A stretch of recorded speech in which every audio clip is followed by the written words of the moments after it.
Father പ്രാർത്ഥനകൾ കേൾക്കുകയാണ്. ഹൃദയപൂർവ്വം പ്രാർത്ഥനാപൂർവം വൈദികരും വിശ്വാസികളും എല്ലാം ഫ്രാൻസിസ് മാർപ്പാപ്പയ്ക്ക് വിട ചൊല്ലുന്നു. ഇപ്പോൾ ഈ കഴിഞ്ഞ ചടങ്ങുകൾ, ഇനി അടുത്ത ചടങ്ങുകളെ കുറിച്ചുകൂടി.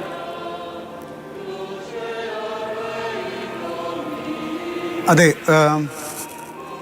ഇപ്പോൾ ദിവ്യകാരുണ്യ സ്വീകരണ സമയമാണ്. ദിവ്യകാരുണ്യ സ്വീകരണം ഇനിയും അവസാനിച്ചിട്ടില്ല. അതിൻ്റെ അവസാനത്തെ ഘട്ടത്തിലേക്ക് പ്രവേശിക്കുകയാണെന്ന് തോന്നുന്നു. എല്ലാവരും അടുത്ത പ്രാർത്ഥന, ദിവ്യകാരുണ്യ സ്വീകരണത്തിന് ശേഷം ഉള്ള പ്രാർത്ഥനയ്ക്ക് വേണ്ടി ഒരുങ്ങുകയാണ്. അത് അവസാനത്തെ പ്രാർത്ഥനാ ഭാഗം ആണ്. ഇത് പറഞ്ഞു വരുമ്പോൾ ഞാൻ നേരത്തെ പറഞ്ഞു നിർത്തിയ ഒരു സ്ഥലത്ത് വീണ്ടും അവിടെ നിന്ന് തുടങ്ങട്ടെ.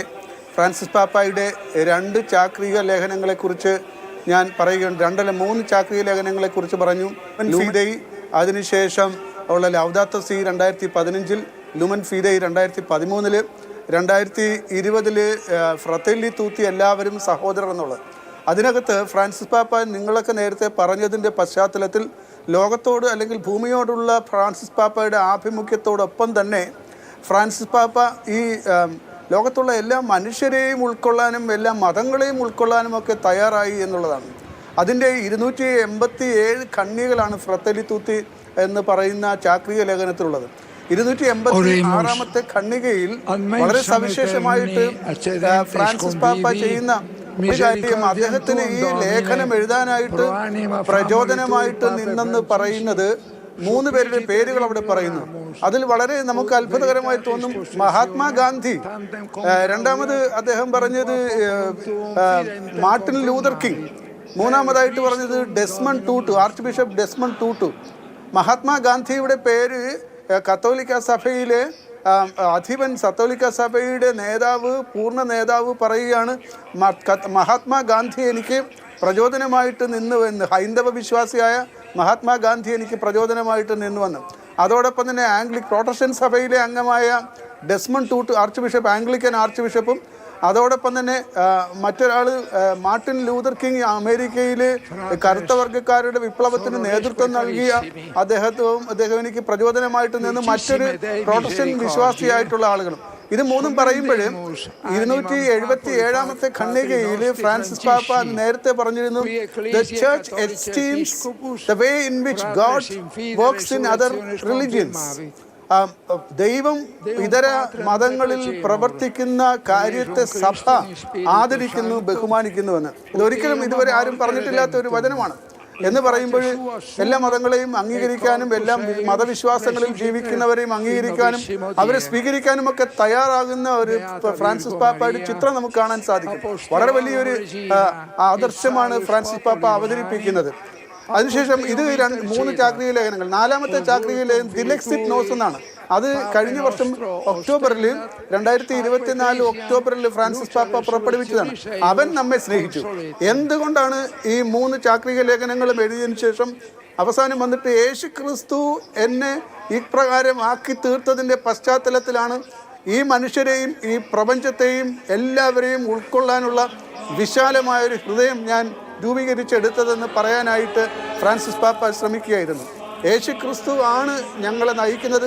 യേശു ക്രിസ്തുവിൻ്റെ പിന്നാലെയാണ് ഞങ്ങൾ. ശരിയാണ് ഫാദർ, അങ്ങ് പറഞ്ഞ പോലെ ഫ്രാൻസിസ് മാർപ്പാപ്പയുടെ വാക്കുകൾ അത് ഈ മതസാഹോദര്യത്തിന് എത്രത്തോളം നിർണായകമെന്നതാണ്. നാം എല്ലാം ദൈവത്തിൻ്റെ മക്കളാണ്. ഇതിനർത്ഥം നാം പരസ്പരം വിശ്വാസങ്ങളെ ബഹുമാനിക്കുകയും പൊതുനന്മയ്ക്കായി ഒന്നിച്ച് പ്രവർത്തിക്കുകയും വേണം. എല്ലാ മതങ്ങളും അവയുടെ ആന്തരിക കാതലിൽ സമാധാനം, നീതി, സാഹോദര്യം എന്നിവ പ്രോത്സാഹിപ്പിക്കാൻ ശ്രമിക്കുന്നു. ലോകത്ത് സമാധാനത്തിന് മതങ്ങൾ തമ്മിലുള്ള സംവാദം അത് അനിവാര്യമായൊരു കാര്യമാണ്. അതിനാൽ അത് ക്രിസ്ത്യാനികൾക്കും മറ്റു മതസമൂഹങ്ങൾക്കും ഒരു കടമയായി തന്നെ കാണണം. വ്യത്യസ്ത മതങ്ങൾക്കിടയിൽ മതിലുകളല്ല നാം പണിയേണ്ടത്, പാലങ്ങളാണ്. അങ്ങനെ മതത്തിനപ്പുറത്തേക്ക് എല്ലാ മതങ്ങളും ഉദ്ഘോഷിക്കുന്നത് ദൈവത്തിലേക്കുള്ള വഴികളാണെങ്കിൽ ലോകവുമായി താരതമ്യം ചെയ്യുമ്പോൾ അദ്ദേഹത്തിൻ്റെ അപ്പോസ്തലിക യാത്രകളിലൊക്കെ തന്നെ അദ്ദേഹം വിവിധ രാജ്യങ്ങൾ സന്ദർശിച്ചുകൊണ്ട് എത്രയോ ഭൂഖണ്ഡങ്ങൾ അദ്ദേഹം സന്ദർശിച്ചിട്ടുണ്ട്. ആ ഭൂഖണ്ഡങ്ങളൊക്കെ സന്ദർശിക്കുമ്പോഴും അവിടുത്തെ സ്ഥായിയായ പ്രശ്നങ്ങളെക്കുറിച്ച് തൊട്ടറിയാൻ അദ്ദേഹം ശ്രമിച്ചിരുന്നു. അതിൽ അദ്ദേഹത്തിനൊരു കാഴ്ചപ്പാടുണ്ടായിരുന്നു.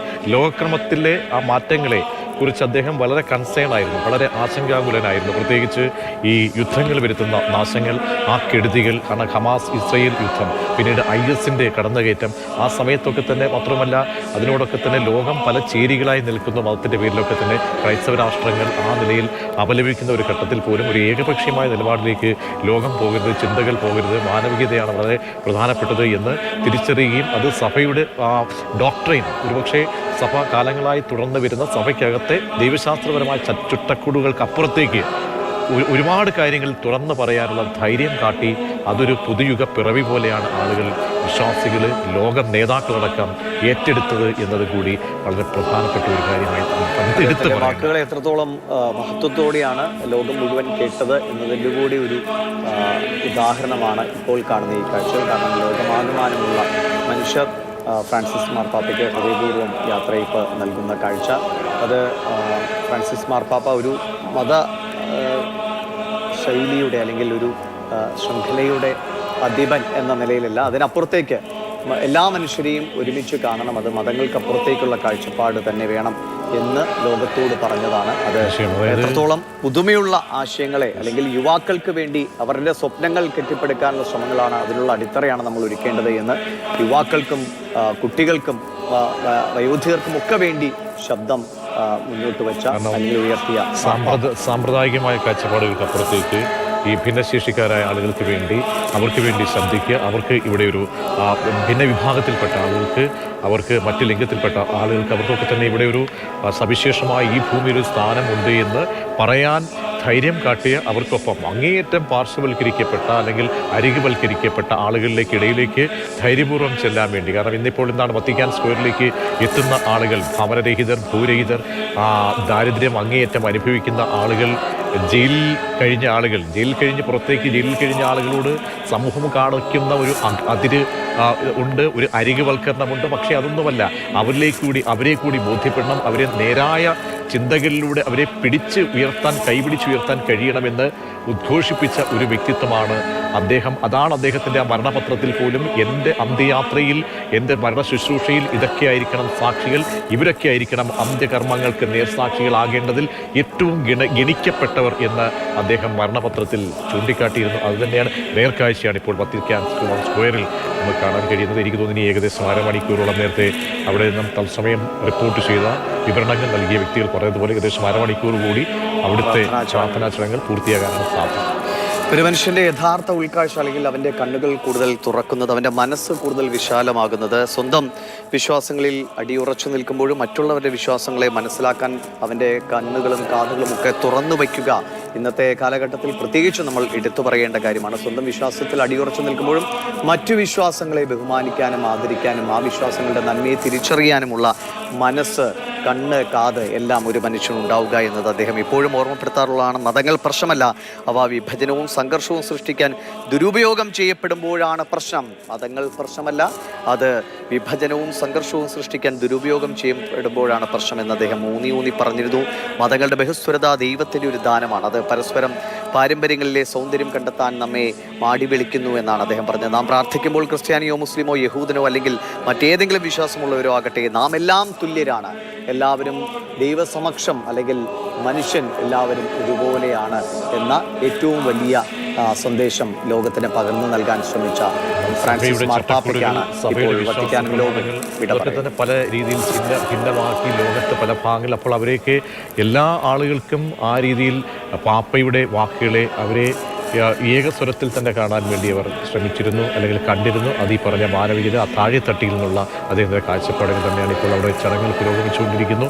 ആ ചടങ്ങുകൾ, ആ ദൃശ്യങ്ങളിലേക്ക്, പ്രധാനപ്പെട്ട ചടങ്ങുകളിലേക്ക് നമുക്ക് പോകാമെന്ന് തോന്നുന്നു. ഫാദർ ജേക്കബ് പ്രസാദ് തുടരുന്നുണ്ട്. ഫാദർ, ഇപ്പോൾ ഒരു പ്രത്യേക പ്രാർത്ഥനയാണ് എല്ലാവരും വായിക്കുന്നതെന്ന് തോന്നുന്നു. എന്താണ് അതിൻ്റെ ഒരു അർത്ഥം? എന്താണ് അടുത്ത ചടങ്ങ്? ഇത് ഇപ്പോൾ ഏറ്റവും അവസാനത്തെ ഈ മൃതസംസ്കാര ശുശ്രൂഷയിലേക്ക് നാം പ്രവേശിച്ചിരിക്കുകയാണ്. അതിലുള്ളത് ദൈവത്തിൻ്റെ കരങ്ങളിലേക്ക് ഈ മരിച്ച ആളിനെ സമർപ്പിക്കുന്നുള്ളതാണ്, ഭരമേൽപ്പിക്കലാണ്. അതിനെ തുടർന്ന് വിടവാങ്ങലും ആണ്. ഭരമേൽപ്പിക്കലിനും വിടവാങ്ങലിൻ്റെയും ഭാഗമായിട്ട് സകല വിശുദ്ധരോടുള്ള പ്രാർത്ഥനയാണ് നടക്കുന്നത്. വിശുദ്ധരുടെ പേരുകൾ പറഞ്ഞിട്ട് ഓരാ പ്രോ നോബിസ് ഞങ്ങൾക്ക് വേണ്ടി പ്രാർത്ഥിക്കണമേ എന്നുള്ളത്.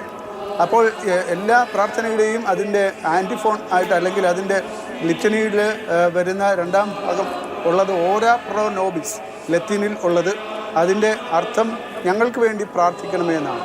ആവർത്തിച്ച് ഓരോ വിശുദ്ധൻ്റെയും പേര് പറഞ്ഞിട്ട് പറയുന്നത് ഞങ്ങൾക്ക് വേണ്ടി പ്രാർത്ഥിക്കണമേ എന്നാണ്.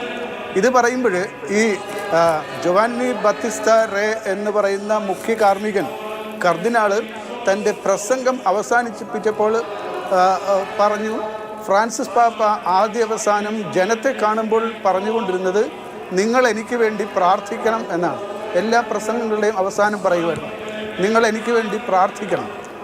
അദ്ദേഹം അതുതന്നെയാണ് ചെയ്തത്. അദ്ദേഹത്തിൻ്റെ പരമാചാര്യ ശുശ്രൂഷ ആരംഭിച്ചപ്പോൾ വത്തിക്കാനിലെ അവിടുത്തെ ആ ജനലിൻ്റെ പടിയിൽ നിന്നുകൊണ്ട് അദ്ദേഹം പറഞ്ഞത്, ഞാൻ നിങ്ങളുടെ ശുശ്രൂഷകനായിട്ട് തിരഞ്ഞെടുക്കപ്പെട്ടിരിക്കുന്നു. ലോകത്തിലെ മുഴുവനുള്ള കത്തോലിക്കരുടെ ശുശ്രൂഷകനായി, പ്രധാന ശുശ്രൂഷകനായി തിരഞ്ഞെടുത്തിരിക്കുന്നു. അതിന് എനിക്ക് ഈ തിരഞ്ഞെടുപ്പ് നിങ്ങൾ അംഗീകരിക്കുന്നതിൻ്റെ ഭാഗമായിട്ട് നിങ്ങൾ എനിക്ക് വേണ്ടി പ്രാർത്ഥിക്കും. തലകുനിച്ച് നിന്ന് നമ്മൾ നേരത്തെ റോമിൽ നിന്നുള്ള ജേർണലിസ്റ്റ് പറഞ്ഞതുപോലെ അങ്ങനെ പ്രാർത്ഥിക്കണമെന്ന് ആവശ്യപ്പെട്ടു. ഇപ്പോൾ ഈ ജോവാനി ബാപ്റ്റിസ്റ്റ റേ എന്ന് പറയുന്ന മുഖ്യ കാർമ്മികൻ പ്രസംഗം അവസാനിപ്പിച്ചപ്പോൾ പറഞ്ഞു, അദ്ദേഹം അങ്ങനെ പറഞ്ഞിരുന്നുവെങ്കിൽ ഇന്ന് ദൈവത്തിൻ്റെ സന്നിധിയിൽ എത്തിയിരിക്കുന്ന ഫ്രാൻസിസ് പാപ്പായോട് ഞങ്ങൾ ആവശ്യപ്പെടുന്നത് ഞങ്ങൾക്ക് വേണ്ടി പ്രാർത്ഥിക്കണമേ എന്നാണ്. അത് വളരെ വലിയൊരു ആശയമായിരുന്നു എന്ന് എനിക്ക് തോന്നുകയാണ്. നമ്മളെ ആശീർവദിച്ചു കൊണ്ടിരുന്ന, വേറെ രീതിയിൽ നമ്മൾ അങ്ങോട്ട് പ്രാർത്ഥിച്ചു കൊണ്ടിരുന്ന അദ്ദേഹം ദൈവസന്നിധിയിൽ ഇരുന്നു കൊണ്ട് നമ്മൾക്ക് വേണ്ടി പ്രാർത്ഥിക്കണമേ എന്നുള്ളത്. ഈ വിശുദ്ധരുടെ പട്ടിക നിരത്തിക്കൊണ്ട് പ്രാർത്ഥിക്കുകയാണ്. ഈ വിശുദ്ധന്മാരെല്ലാം ഞങ്ങൾക്ക് വേണ്ടി, വിശുദ്ധകളെല്ലാം ഞങ്ങൾക്ക് വേണ്ടി പ്രാർത്ഥിക്കണമേ എന്ന് പറയുകയാണെങ്കിൽ കത്തോലിക്ക വിശ്വാസം അനുസരിച്ച് ഫ്രാൻസിസ് പാപ്പ ദൈവത്തിൻ്റെ സന്നിധിയിലെത്തിയിരിക്കുന്നു. ഇനി ഞങ്ങൾക്ക് വേണ്ടി, ലോകത്തിന് വേണ്ടി, ലോക സമാധാനത്തിന് വേണ്ടി നീ പ്രാർത്ഥിക്കണമേ എന്ന വലിയ പ്രാർത്ഥനയാണ് നടത്തുന്നത്. സഭ എന്ന് പറയുന്ന സഭയെക്കുറിച്ച് 3 സങ്കല്പങ്ങളാണ് ദൈവശാസ്ത്രത്തിൽ, കത്തോലിക്ക ദൈവശാസ്ത്രത്തിലുള്ളത്. ഒന്ന് വിജയസഭ എന്ന് പറയുന്നത് ഈ ലോകത്തിലെ തങ്ങളുടെ ജീവിതം അവസാനിപ്പിച്ചതിന് ശേഷം ദൈവത്തിൻ്റെ സന്നിധിയിൽ എത്തിയിരിക്കുന്നവരാണ്, ജീവിതത്തിൽ വിജയം കൊയ്തെടുത്തവർ. രണ്ടാമത്തേത് ശുദ്ധീകര അല്ലെങ്കിൽ സഹനസഭ, ശുദ്ധീകര സ്ഥലത്ത് ഇനിയും ദൈവത്തിൻ്റെ സന്നിധിയിലേക്ക് പ്രവേശിക്കാനായിട്ട് കഴിവില്ലാത്തവരായിട്ട് നിൽക്കുന്നവർ, തങ്ങളുടെ കുറവുകൾ നിമിത്തം മരണത്തിന് ശേഷം അവരെ ഈ ഭൂമിയിലുള്ള മനുഷ്യർക്ക് സഹായിക്കാൻ സാധിക്കും അവരുടെ പ്രാർത്ഥനകൾ വഴിയായിട്ട്. മൂന്നാമത്തേത് ഇവിടെയുള്ള തീർത്ഥാടക സഭ, ക്രൈസ്തവരായിട്ട് അല്ലെങ്കിൽ ലോകത്തിലുള്ള മനുഷ്യരെല്ലാവരും പിതാവിൻ്റെ ഭവനത്തെ ഉന്നം വെച്ചുകൊണ്ട് തീർത്ഥാടനം ചെയ്യുന്നവരാണ്. തീർത്ഥാടന സഭയ്ക്ക് ഈ സഹന സഭയിലുള്ള ആളുകളെ സഹായിക്കാൻ സാധിക്കും തങ്ങളുടെ പ്രാർത്ഥനകൾ വഴിയായിട്ട്. തീർത്ഥാടക സഭ എപ്പോഴും വിജയസഭയോട് പ്രാർത്ഥിച്ചുകൊണ്ടിരിക്കും, ഞങ്ങൾക്ക് വേണ്ടി പ്രാർത്ഥിക്കണമെന്ന്. ആ പ്രാർത്ഥനയാണ് ഇപ്പോൾ നടക്കുന്നത്. ശരിയാണ്, ലോകത്തിനാകമാനം വേണ്ടി ദൈവത്തോട് പ്രാർത്ഥിക്കും മാർപ്പാപ്പ എന്നതാണ് വിശ്വാസികളുടെയും ഒക്കെ പ്രതീക്ഷ. തീർച്ചയായും നമ്മുടെ നാടിനെക്കുറിച്ചും വലിയ ആദരവോടുകൂടി സംസാരിച്ചിട്ടുള്ള ആളാണ് ഫ്രാൻസിസ് മാർപ്പാപ്പ. ഇന്ത്യ പുരാതന പാരമ്പര്യങ്ങളുടെയും ആഴമേറിയ ആത്മീയതയുടെയും ഒരു ഭൂമിയാണ്. അവിടുത്തെ വിവിധ മതങ്ങൾ സഹവർത്തിക്കുകയും ഐക്യത്തിന്റെ മൂല്യം നമ്മെ അത് പഠിപ്പിക്കുകയും ചെയ്യുന്നുവെന്നാണ് ഭാരതത്തെക്കുറിച്ച് അദ്ദേഹം പറഞ്ഞത്. ഇന്ത്യയിൽ ഹിന്ദു പാരമ്പര്യങ്ങളിൽ ഞാൻ ഒരു മഹത്തായ ആത്മീയത കണ്ടു. അത് നമ്മുടെ ജീവിതത്തിൽ ദൈവികതയെ അന്വേഷിക്കാൻ എല്ലാവരെയും ഓർമ്മിപ്പിക്കുന്നു. ഇന്ത്യയിലെ സഭാവിശ്വാസത്തിന്റെ ഊർജ്ജസ്വലമായ ഒരു സാക്ഷ്യമാണ്.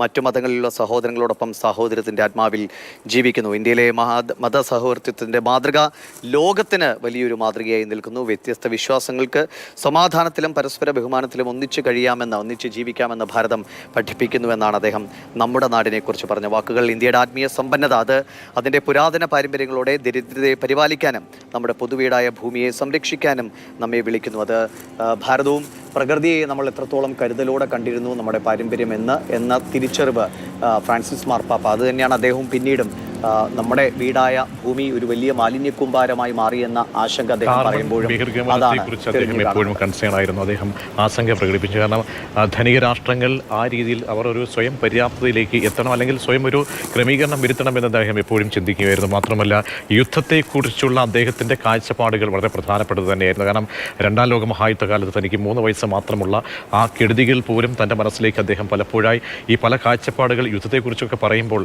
അന്നത്തെ കെടുതികൾ മനസ്സിലുണ്ടായിരുന്നു. ഉണ്ടായിരുന്നു. പിന്നീട് എത്രയോ യുദ്ധ സമാനമായ സാഹചര്യങ്ങൾ ലോകത്ത് എവിടെയുള്ള അശാന്തി വരുത്തുന്ന അതിർത്തി സംബന്ധിച്ചൊക്കെ ഒരുപാട് തർക്കങ്ങൾ, അതിൽ ഏറ്റവും ഒടുവിലായി ഐഎസ്ആർഒയുമായി ബന്ധപ്പെട്ടൊക്കെ തന്നെ അദ്ദേഹം യുദ്ധത്തെക്കുറിച്ച് ശക്തമായ ഭാഷയിൽ വിമർശിക്കുകയും ലോക നേതാക്കൾ അനുവർത്തിക്കേണ്ട ചിട്ടകളെക്കുറിച്ച് എപ്പോഴും ഓർമ്മിപ്പിക്കുകയും ചെയ്തു.